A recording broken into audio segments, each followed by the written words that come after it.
teganya Pak Ustadz. Saya para pemirsa mohon maaf, saya kok merinding ya melihat cerita begini nih. Jadi padahal di dalam konteks agama saja Allah SWT menyatakan begini, walaqad karramna bani Adama, dan Allah telah memuliakan anak Adam. Artinya adalah Adam dan seluruh keturunan kita, semua keturunan Nabi Adam, Allah muliakan. Apapun agamanya itu Allah lindungi, Allah muliakan. Maka kemuliaan itu juga tidak boleh ketika seorang suami kemudian ketika melihat istrinya mungkin karena ada jengkel, tapi tidak boleh kemudian melampaui dari nilai kemanusiaan. Ini kalau lihat cerita Mbak Lina tadi, perilaku suami, coba bayangkan, yang pertama dari istri pertama dari dua, yang ini coba punya anak 5 gitu loh. Bagaimana mungkin gitu loh, orang kemudian mestinya kan harus menumbuhkan yang pertama semangat kerja untuk menghidupi anak-anaknya dan istrinya. Yang kedua adalah penghormatan yang tinggi kepada istrinya karena bisa melahirkan sampai 5 kali dari buah darah dia gitu kan. Mestinya muncul rasa ibanya, tapi kan tidak. Kenapa? Itu saya justru ini adalah sudah memiliki sifat kebuasan. Kalau di dalam istilah teorinya Imam Al-Ghazali itu ini adalah memiliki sifat as-sabuiyah. Jadi keberingasan model kayak binatang yang saling terkam pada lawannya, padahal ini satu keluarga, berarti nilai-nilai kasih sayang itu tidak tumbuh. Dan inilah yang saya kira bisa kita pahami kenapa kemudian melahirkan trauma pada keluarga. Padahal Nabi SAW menyatakan irhamu man fil ard yarhamukum man fis sama. Berkasih sayanglah kamu terhadap seluruh makhluk di muka bumi tanpa terkecuali, tidak hanya satu keluarga gitu. Yarhamukum man fis sama, niscaya yang di langit akan menyayangi. Jadi ketika orang itu kita menyayangi sama orang lain, tidak usah orang lain tadi menyayangi sama kita, Allah nanti akan menurunkan kasih sayangnya. Ketika orang lain menyakiti kita, bukan orang dia yang menolong pada kita, tapi Allah yang akan menghalangi. Jangan dia ini memberi banyak sayang pada orang lain. Itu adalah munuknya. Apalagi kalau dalam konteks tadi, ini betul-betul sudah melampaui batas. Jadi ketika biasanya seorang istri ketika kondisi seperti ini udah tidak berdaya. Tidak berdaya karena apa? Yang dilihat itu bukan suaminya, tapi yang dilihat itu adalah selalu kendati pun dia menderita, itu adalah melihat bagaimana kepentingan anak-anaknya masa depan kelangsungan anak. Dia rela mengalah, rela menderita, tapi anaknya jangan sampai tidak menderita lah. Saya kira ini, tapi kan tidak bisa kemudian terus-terusan seperti ini. Mesti harus ada solusi. Solusinya apa? Mencegah kezaliman yang dilakukan oleh suami supaya tidak menjalar sehingga anaknya menjadi berkepanjangan, karena nanti anak itu juga tumbuh akan menjadi. Nah, Ibu, anak setiap hari mereka bertujuh itu menyaksikan apa yang dilakukan suami ibu. Iya. Lalu bagaimana kejiwaan anak ibu melihat seperti itu? Ya kadang-kadang kalau saya ngelihat saya lagi pulang dagang gitu capek, dia suka, mama yang tadi dipukul papa sakit nggak? Terus sampai anak saya gede, mas, saya punya anak perempuan, mas. Kadang dia ngomong gini, mama, aku takut, Vika takut punya suami takut kayak mama.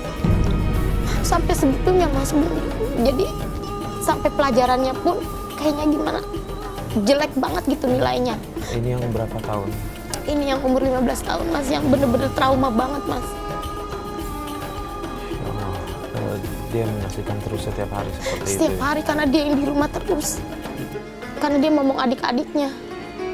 Jadi Mas Farid, ini kalau dalam teori psikologi itu mesti harus ada trauma healing, harus ada terapi.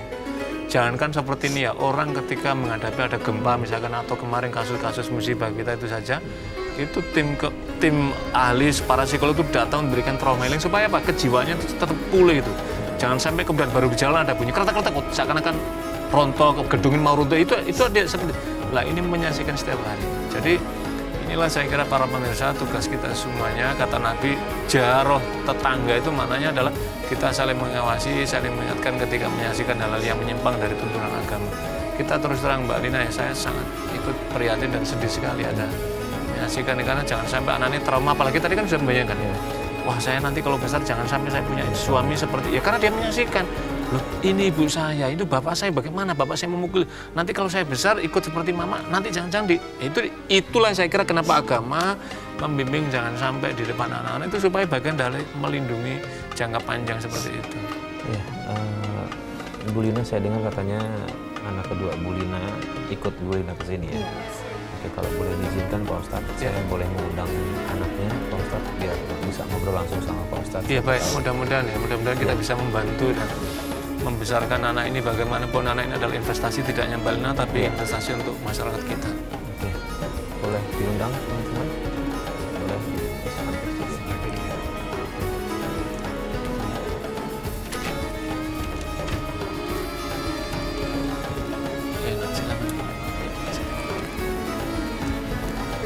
tadi Ibu Lina ceritakan. Iya. Siapa namanya? Vika. Vika. Vika, sebelumnya saya sama Pak Ustadz dan Iya. teman-teman di sini semuanya turut prihatin atas apa yang menimpa dari Vika dan juga Ibu serta keluarga yang lainnya. Saya sih berharap Vika di sini tetap tabah, apapun itu anggap ini sebuah cobaan ya Pak Iya, Ustadz. iya. Mungkin Pak Ustadz boleh disampaikan ke Vika biar Vika lebih kuat lagi. Iya, jadi Ananda Vika, kebetulan Ananda Vika sering menyaksikan kehidupan di rumah. Tapi Ananda Vika harus menumbuhkan kepercayaan diri nak ya. Kamu punya di sekolah, punya banyak teman, lihat sama teman, dan kemudian belajar yang rajin. Dan untuk Mbak Lina, bimbing anak-anak kehidupan keagamaannya, sholatnya dilatih, baca Qurannya.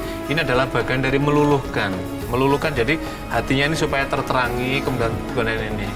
Yang kedua adalah Mbak Lina harus rajin ya, kerja keras sudah luar biasa, kita ikutan mengapresiasi ya.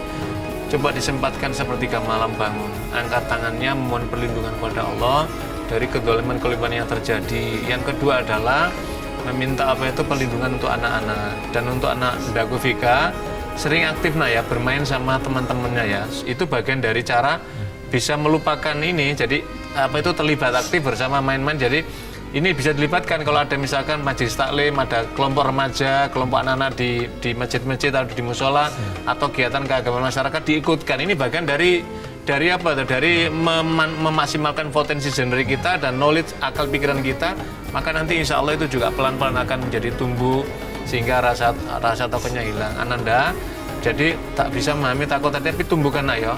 Ananda masih punya Allah yang maha kuat, yang maha besar, maha menolong pada kita, maka Vika harus rajin berdoa. Mudah-mudahan dengan cara seperti itu nak ya, insya Allah Allah akan memberikan pertolongan pada hambanya.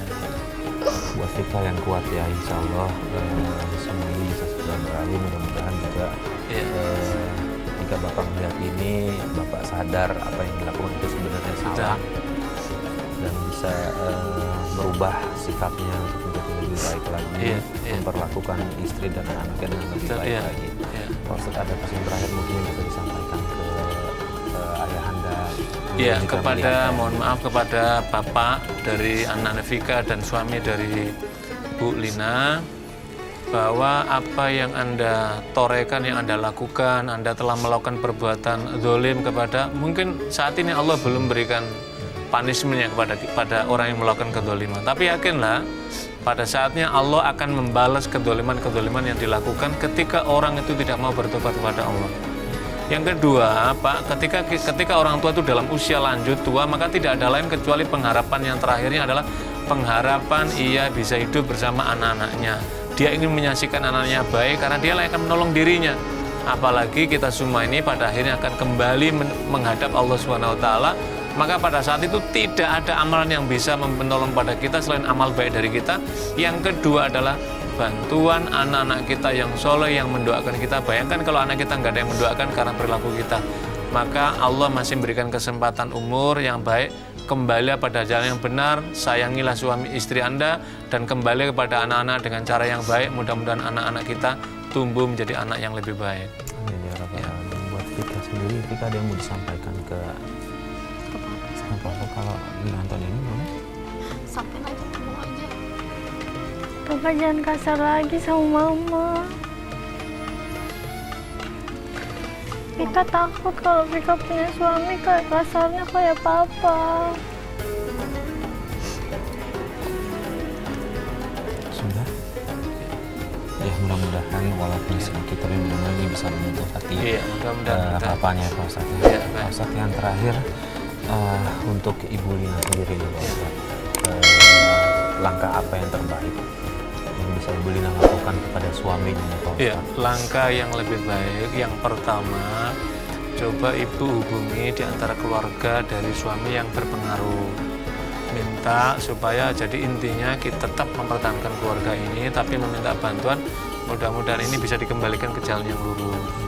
Yang kedua, kalau tidak ada misalkan keluarganya, cari orang yang dekat, mungkin teman dia atau siapa yang didengar sama dia, sampaikan untuk bisa menasihati, tapi mohon menasihatnya dengan cara yang baik, tidak menusuk perasaan dia di depan publik, depan umum misalkan, tapi mungkin dari cara pribadi. Yang ketiga, Mbak Lina yakinlah bahwa dia punya hati, Allah yang mengendalikan hati, ya muqallibal qulub, yang membolak-balikan hati, mintalah kepada Allah, mudah-mudahan hatinya ini dibalikkan menuju pada jalan yang benar, yang memiliki rasa kasih sayang kepada istri dan kepada anak-anaknya. Yang berikutnya Mbak Lina dan keluarga adalah anak-anak, didik anak-anak dengan pendidikan agama yang baik, dan berikutnya adalah bertaubat kepada Allah SWT. Kalau ada kesalahan, mudah-mudahan dengan cara seperti itu Allah menurunkan rahmat dan melindungi pada keluarga Mbak Lina. Amin, amin, amin. Baik, terima kasih Pak Ustadz atas semua nasihatnya. Sama-sama, Mas Ali. Untuk Ibu Lina dan juga buat Vika. Insya Allah mudah-mudahan Papa Vika bisa berubah menjadi baik seperti harapan Vika. Dan terima kasih sudah berbagi cerita dengan kami, dan mudah-mudahan ini bisa menjadi pelajaran penting juga untuk pemirsa di rumah ya. Baik, terima kasih.